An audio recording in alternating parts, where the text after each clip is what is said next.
The war in the Middle East is driving oil profits to their highest levels in years. That's the headline from Rebecca Elliott reporting for the New York Times. As the conflict with Iran continues to upend energy markets, many of the world's biggest oil companies are reporting their highest quarterly profits in years. International oil prices averaged around $96 a barrel in the second quarter, up 45% from the same period last year. That rewarded the companies that remained able to extract oil and ship it around the world despite the fighting. ExxonMobil, the largest U.S. oil company, said on Friday that it had earned $14.53 billion in the April through June period, more than twice as much as it did in the second quarter of 2025. Chevron's second quarter profit soared to $12.07 billion, from $2.49 billion a year earlier. The longer the war drags on, the more profitable this year is likely to be for oil companies, which generally benefit when energy is scarce and prices are high.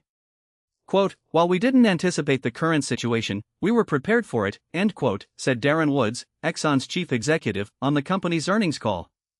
Shares in Exxon fell roughly 2% in morning trading as Chevron's climbed 1%. The war with Iran has also been very profitable for Europe's biggest oil companies, from Equinor of Norway to Shell.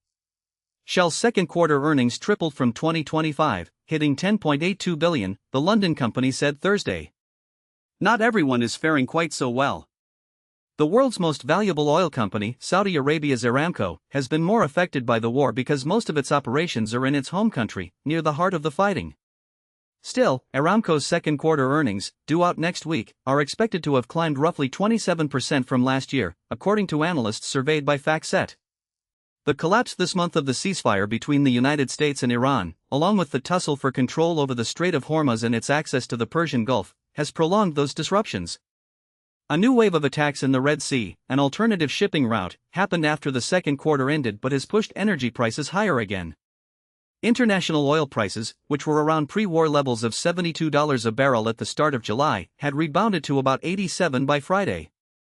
Quote, "The situation has remained, to say the least, extremely volatile, with the Strait of Hormuz being an intermittent battleground," end quote, said Patrick Pouyanné, chief executive of the French oil giant Total Energies, on an earnings call this month. The company's second quarter profit more than doubled to $5.44 billion. The business of converting crude oil into gasoline and other transportation fuels has been especially lucrative for many companies. Thanks for listening.